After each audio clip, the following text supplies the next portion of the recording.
The sixth installment in the Harry Potter franchise kicks off pretty dark with Death Eaters flying all around London and Diagon Alley, causing mass mayhem just because they can.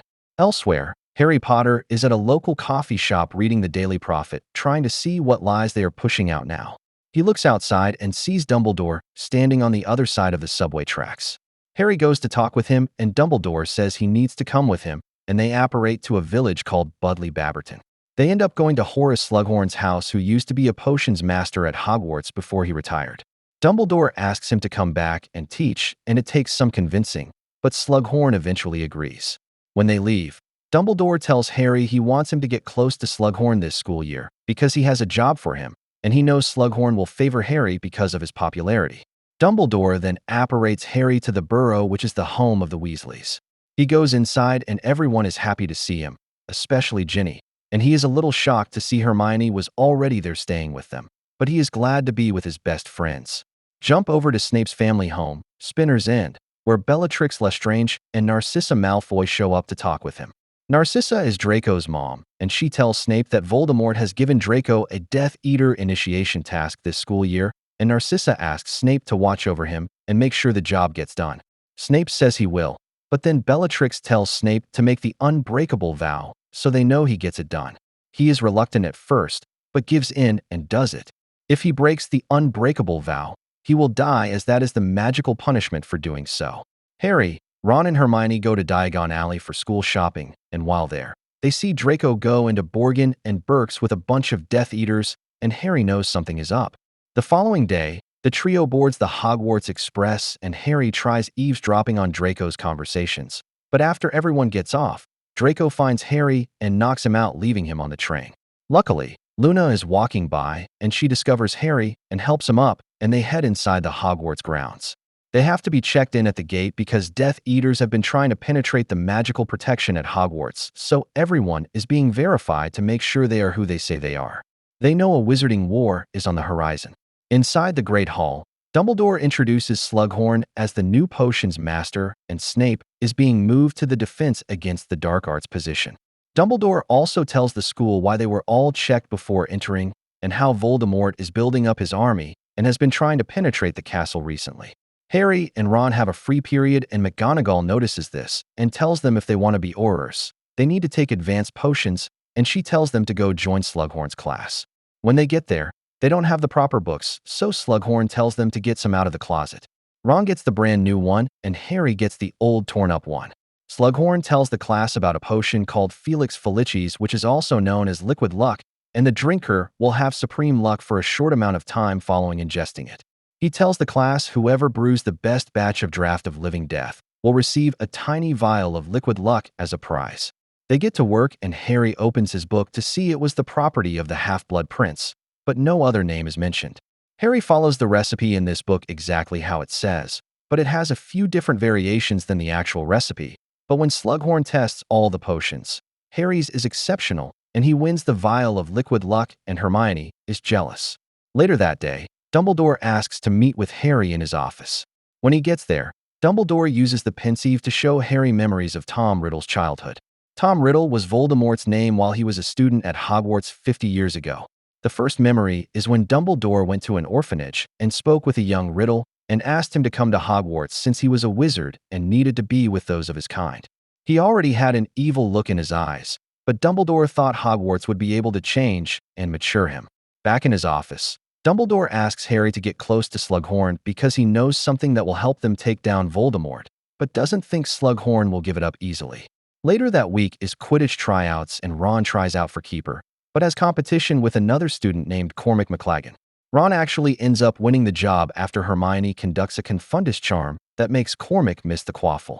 After tryouts, Harry is asking Hermione if she has heard of a spell, Sectum Sempra, which he found in the book, and she says no, and he should throw that book away because it could be dangerous, just like Tom Riddle's diary was 4 years ago. This book could have been Tom Riddle's for all they know, but he wants to keep it. A few weeks later, the trio heads to Hogsmeade, and Hermione tells Harry she looked up the Half-Blood Prince in the library and couldn't find anything at all to who it could be. Inside Hogshead, Slughorn invites Harry and Hermione to a private party with a few of his select students, and they say yes. That Friday comes the party, and it goes well, But afterwards, Harry stays behind so he can talk with Slughorn in private. Harry asks Slughorn about Tom Riddle, and Slughorn almost cringes when he hears the name. But Slughorn says he was just another student and didn't know him that well, and Harry knows he's lying, but doesn't want to push it right now, so he leaves.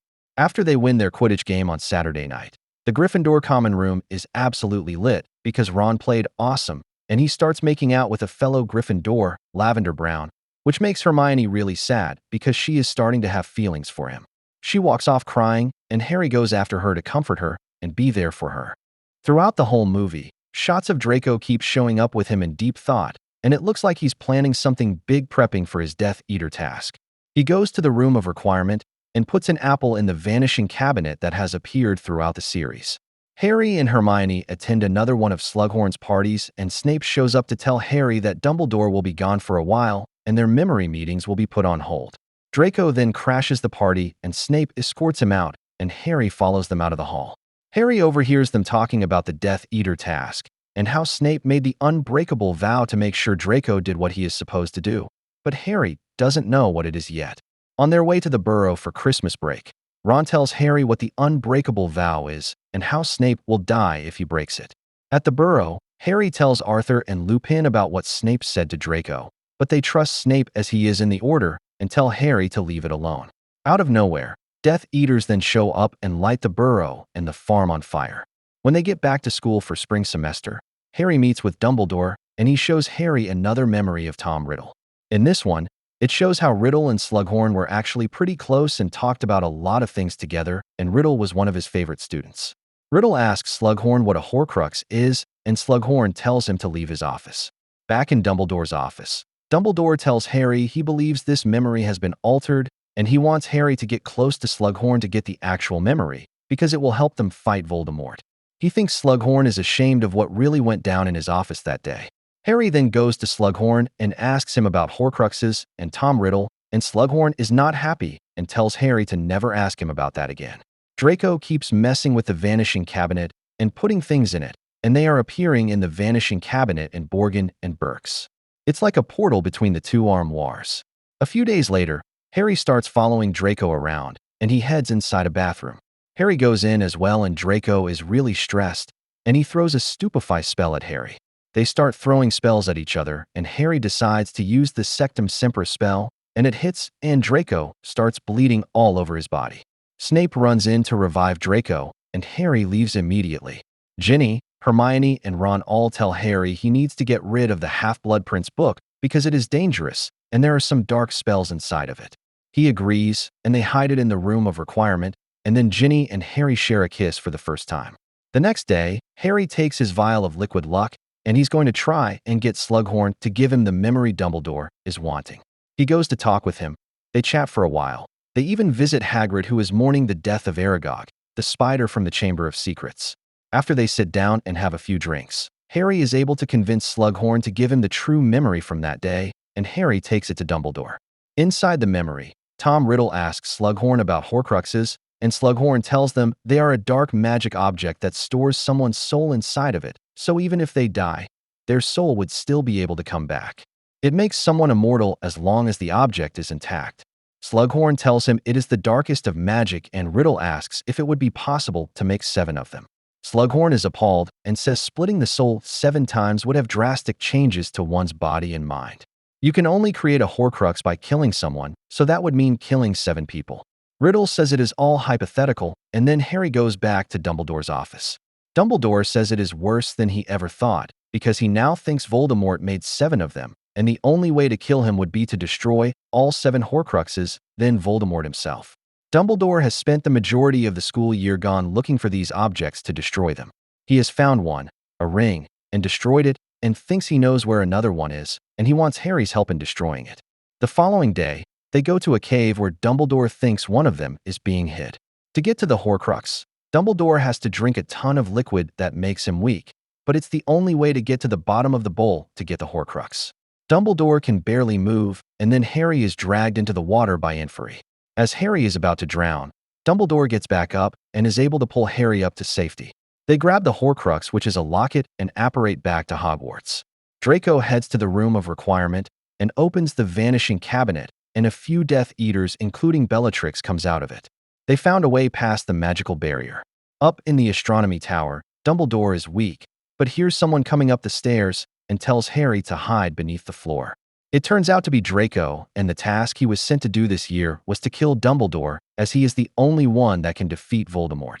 Draco is hesitant and can't pull the trigger, but then the other Death Eaters show up and tell Draco to do what he was sent to do. Snape arrives and tells Harry to be quiet, and then walks up to where the others are. Snape then uses the killing curse on Dumbledore, killing him, completely shocking Harry. The Death Eaters and Snape all leave since the mission is done, and Harry chases Snape out of the castle furious with him.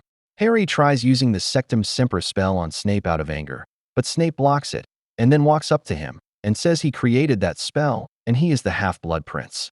Snape walks off, and Harry goes back to the castle grounds where everyone is outside mourning the death of their headmaster. The end of the school year comes, and Harry is up in the astronomy tower with Hermione and Ron. Harry tells them the Horcrux locket they found is a fake, and they still have to find the real one. Harry says he isn't coming back to school, and he's going to finish what Dumbledore started and destroy the rest of the Horcruxes.